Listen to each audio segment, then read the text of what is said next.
Because it can't all be sorrow, can it? I've always been alone, so I don't feel the lack. It's all I've ever known. I've never experienced loss because I've never had a loved one to lose. But what is grief, if not love persevering?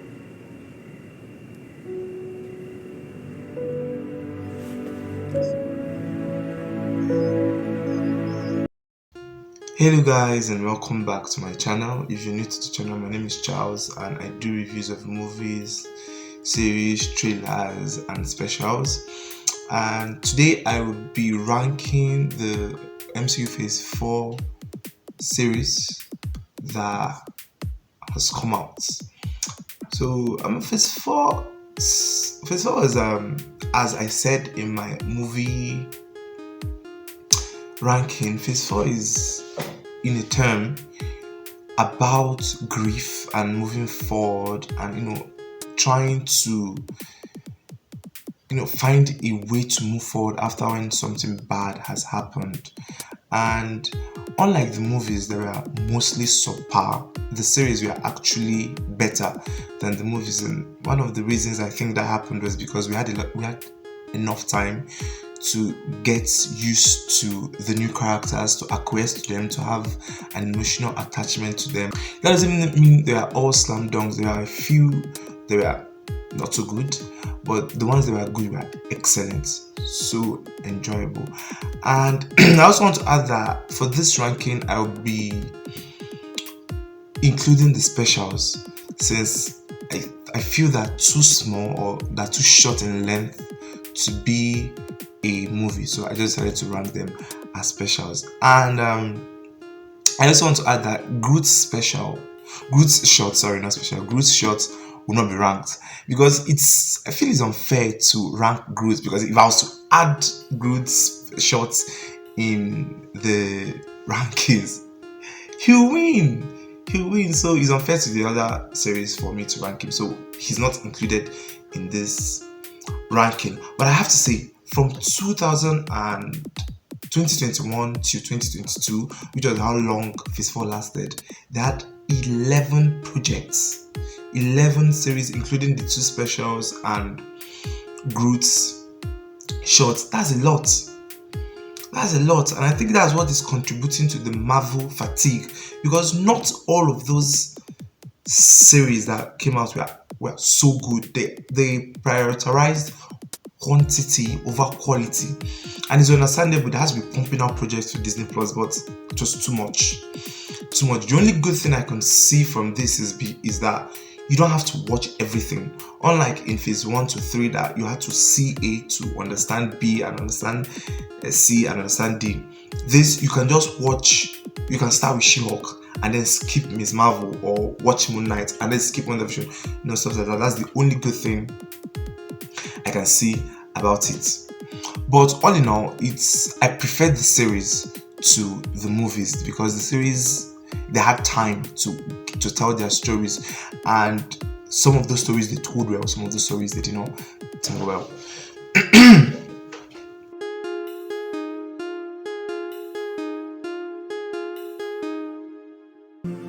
Do you know why we named you Kamala? Your mother and I tried for years to have a second child. We'd almost lost all hope. And then you came. Oh, Beta, you were just so perfect. Kamal means Marvel. I share the same name as Carol frickin' Danvers. I don't know who that is. But you sure are, and always have been, our own little Miss Marvel. Ms. Marvel was, I'm sorry to say this, but it's the worst show they had. And the reason why, it's not necessarily for me, it's the worst show. I'm saying, but it's not necessarily the worst of the worst. But for me, it's the worst show, because the only episodes that I actively enjoyed were episode 1 and 2. After episode 1 and 2, I was actually okay, yeah, I really want to know what's happening, what's going to go on. But with each episode, it got worse. It got worse with each episode, and I felt disconnected from it. It just felt it was boring. It's the villains didn't make sense. The writing, yeah, was better, and it was good to an extent, but the execution was just.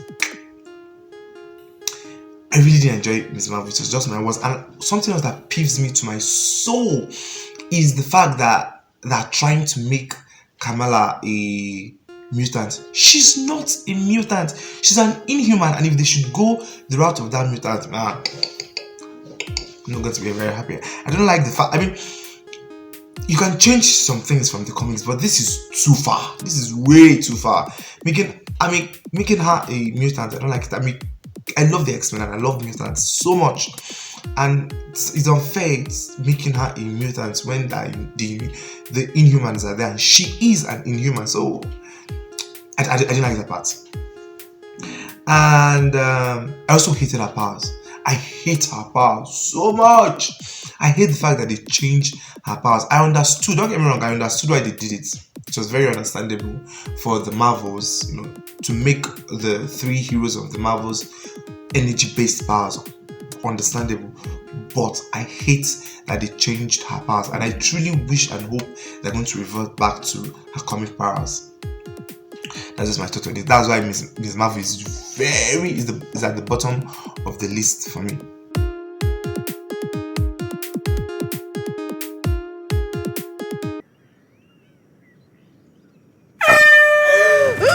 Wow! Jesus, what the hell, man? Still in control, no overwhelming feelings of rage. No! A normal amount of rage! You do revert back to Gen form when you sleep. Was the air horn really necessary? For comedy, absolutely. She-Hulk was a comedy, but I have never seen a comedy that is not funny. The funny thing was that when I was having this discussion with my brother, he told me that he never knew that She-Hulk was a comedy. Like, this is meant to be a comedy show, and it was, most of the time, it wasn't funny. This could have been the best MCU show if it was written well, but it wasn't written well. It was so bland. If not for Tatiana Maslany, Emil Blonsky, and Daredevil, it should have just been worse than it was. But She-Hulk, it was really bad. I mean, especially those cutscenes.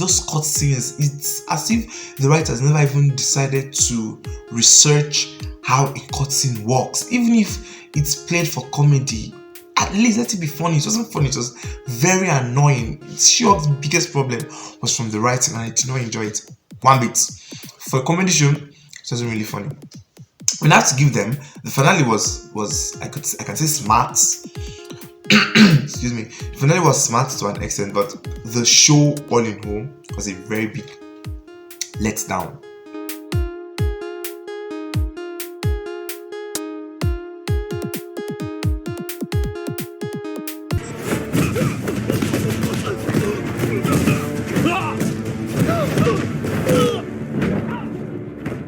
What? Stop the truck! No.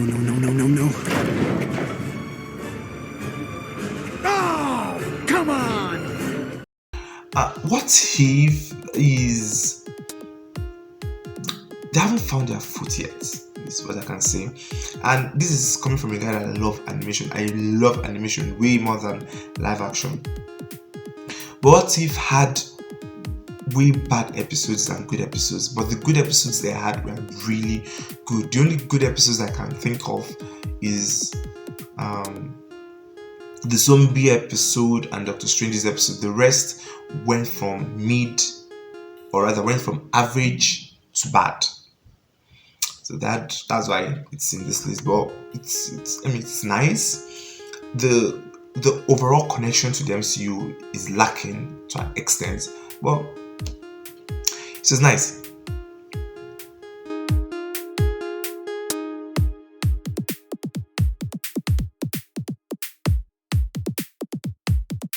Good. Now look at each other.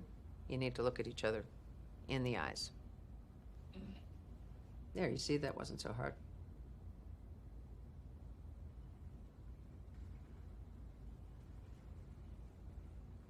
Wait, what are you doing? Are you having a staring contest? Just blink. Sweet Jesus. Falcon and Winter Soldier had one thing going for it, and which is a very important thing: the action sequences. And it's the first out of all the Disney Plus shows that came out. I felt it's the most Marvel Disney Plus show. Like it had the Marvel flair, the Marvel comedy, it marveled. I really don't know how to explain it to you. I really don't know how to put it to words, but it's not bad. But there was nothing new. It didn't add anything to the genre. It was just like, well, it was really good. It was really enjoyable, and the action sequences were so good. It was amazing. The message it had I love the message, very prevalent. The writing was very smart, but just like I said, it's the most Marvel Disney Plus show. It has, or rather had, the problem the Marvel shows or Marvel movies almost always have, which is villain. That villain she was not intriguing. She was not particularly powerful. She was not, should I say, smart. There was nothing special about her. She was like your run-of-the-mill villain. And the truth of the matter was that her motivation was good, but they didn't really dive deep into it. So I guess that's why he's not at the top of the list. But I mean, it's the middle of the list. But all in all, Falcon and Winter Soldier was very nice, well executed. The technical parts, the production design, the action sequences, the direction, writing, almost everything was good. But it did not reinvent anything. It was planned.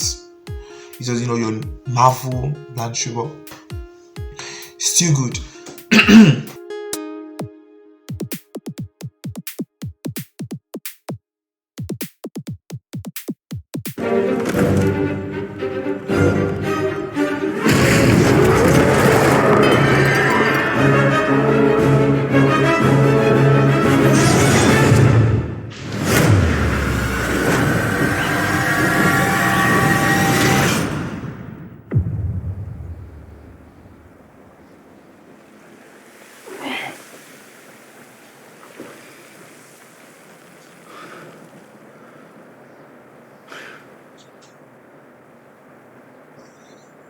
Loki would have been way low on this list because everyone is like, Loki's my best, Loki's my best. I don't see it. I'm even angry at the series because they made Loki so much weaker than he is. Though what peeved me the most was that I watched Avengers 1 and then watched Loki, and I was like, this can't be the same guy.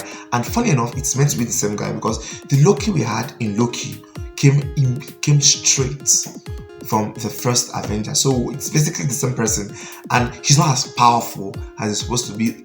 Magic aside, strength, the Asgardian strength, reflexes. Loki is meant to be smart, and it's not that. Loki, to me, I felt killed Loki. And guess what? Michael Waldron was it. So, I mean, and they're giving him more shows to write, and I'm like, why? Why?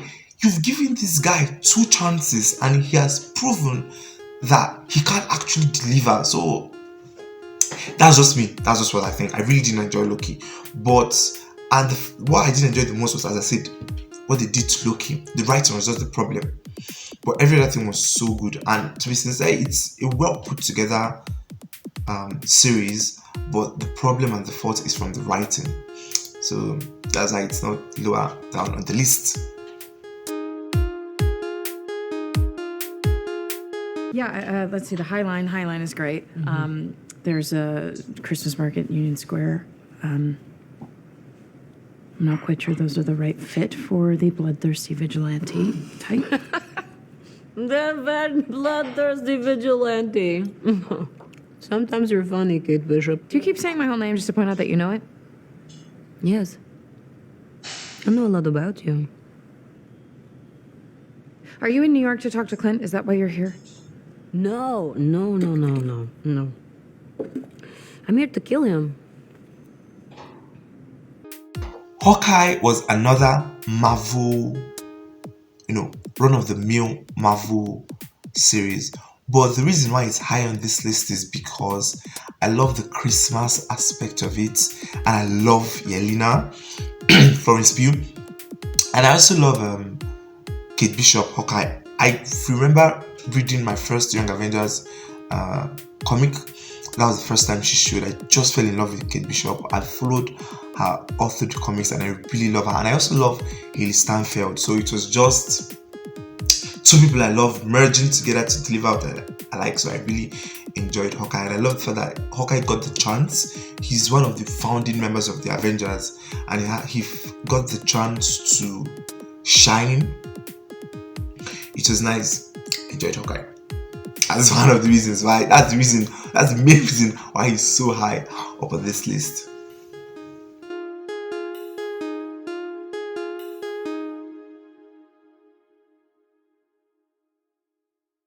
Are you okay? Until you rip my throat out, I suppose I'm fine. I'm sorry. I couldn't tell you, It wasn't safe. Oh, wait, did you think it might cloud my judgment a bit?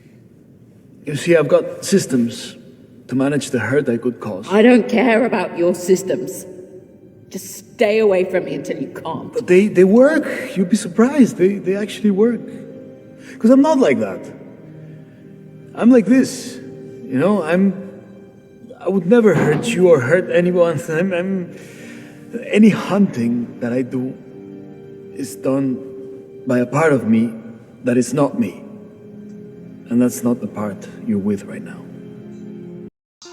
Werewolf by Night is so high up because it's different from everything we've seen in Marvel before. Not just the black and white horror noir vibe.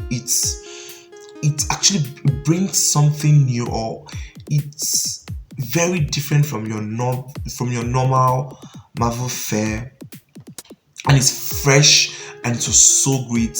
And the timing it came out during that Halloween period, it was really nice. We watched it at night, and it was so good. I loved it. I loved everything about it.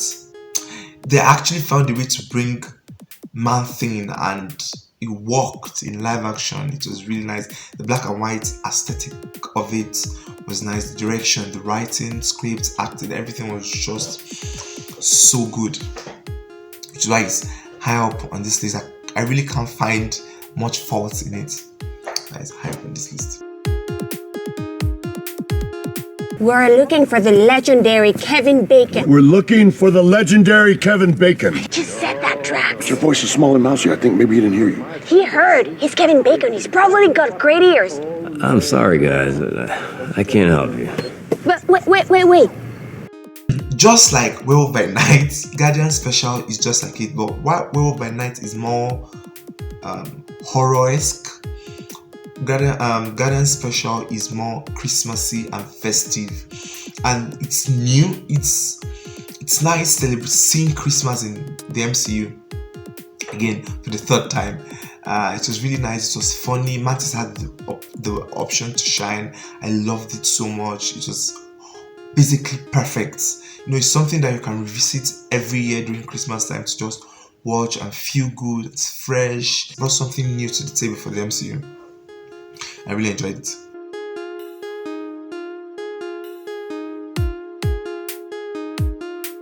Mom's death in Shiva 2 months ago. This was the moment our lives started bleeding into each other. Milwaukee. I couldn't. I just couldn't. I couldn't face that again. For all the things I'd done, Mark. All those horrible things that she said to you. She was wrong. It wasn't your fault. Hey, you were just a child. It wasn't your fault. Moon Knight is one of my best Marvel products. I really don't know much about Moon Knight from the comics. So, but when the series came out, I did a little bit of research, read some comic books, and the series I enjoyed. I love the fact that it's very different. You know, the personalities of Mark and Steven and Oscar Isaac did a good job by bringing them out. Towards the ending, it was really Marvel, but in between, it moved. The pacing was nice, the acting was nice, the production design, costume design, everything was really nice. Even though I could tell some of the places they had to save money on, but everything was I really enjoyed Moon Knight. It was different, as I said. When it's expanded the MCU. Yeah, it taps into the mystical part of the MCU, the God part. I really enjoyed Moon Knight. Can I riff about it more? And the theories that we came up with when it was coming out was akin to the WandaVision era. It was really nice and enjoyable to see.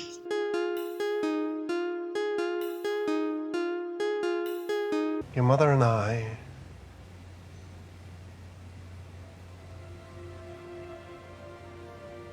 very proud of you both. Very proud.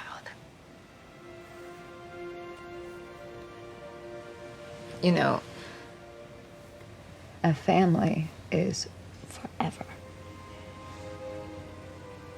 We could never truly leave each other, even if we tried.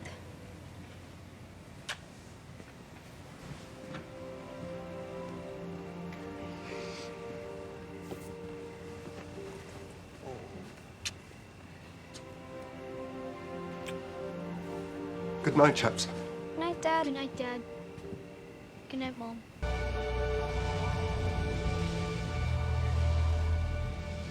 Boys, thanks for choosing me to be your mom.